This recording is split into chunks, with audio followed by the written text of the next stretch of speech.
క్రీస్తులాడ్ దేవునికి మహిమ కలుగును గాక. అందరూ బాగున్నారా? ఈరోజు దేవుడు మనకిచ్చిన వాగ్దానము రండి కలిసి ధ్యానించుకుందాం. సామెతల గ్రంథము 16వ అధ్యాయము 3వ వచనము. నీ పనుల భారము యెహోవా మీద ఉంచుము, అప్పుడు నీ ఉద్దేశంలో సఫలమగును. ప్రియ దేవుని బిడ్డలారా, మన జీవిత యాత్రలో ప్రతి ఒక్కరము మన మనసులో భవిష్యత్తు కొరకు ఎన్నో ఉద్దేశములు, ప్రణాళికలు పెట్టుకొని శక్తికి మించిన పనులు కలిగి ఉంటాం.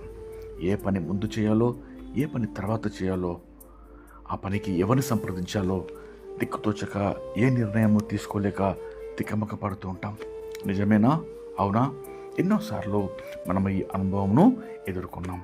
కానీ ప్రియ సహోదర సహోదరి, ఈరోజు నుండి నీకు ఆ పోరాటం అవసరం లేకుండా నీ ప్రియ పరలోకపు తండ్రి నీకిచ్చిన వాగ్దానము, నా ప్రియ బిడ్డ, ప్రతిరోజు ఎల్లవేళలా నీ పనుల భారము, ఆ పని చిన్నదైనా పెద్దదైనా, కఠినమైనా లేక సులువైనదైనా, నిన్ను కలవరపరిచే ఏ పని అయినా భయపడక నీ భారము నాపై ఉంచు.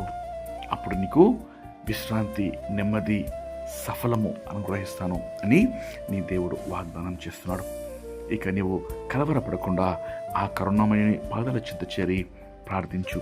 ప్రతి విషయంలో నీకు నెమ్మది, విజయం అనుగ్రహించటకు ఆయన నీ కొరకు ఈ వాగ్దానము అనుగ్రహించాడు.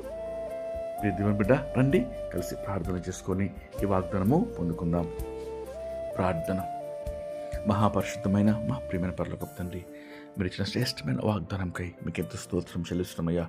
నీ పనుల భారము యెహోవా మీద ఉంచుము, అప్పుడు నీ ఉద్దేశంలో సఫలమగును అని శ్రేష్టమైన వాగ్దానం చేస్తుండగా, ఈ యొక్క ఉదయకాలం ముందు ప్రార్థనలు ఏకీభించిన ప్రతి ఒక్కరిని మీరు దీవించమని, ప్రవ్వా, ఎటువంటి పని భారం ఉన్నాను ప్రవ్వా, ఎంత కష్టమైనను కఠినమైనను ప్రవ్వా, చేయలేని పరిస్థితిలో ఉన్నప్పటికీ తండ్రి, మీ కృప, మీ కాపుదల, మీ జ్ఞానము చేత ప్రవ్వా, మీరు ఇచ్చిన వాగ్దానం బట్టి ప్రవ్వా, ఆ పనిని సఫలం చేయమని వేడుకొంచు, మీ నామం మహింపరచుకోమని వేడుకొంచు.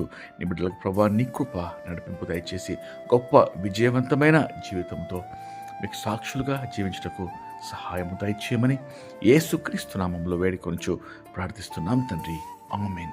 దేవుడు మిమ్మల్ని దీవించును గాక.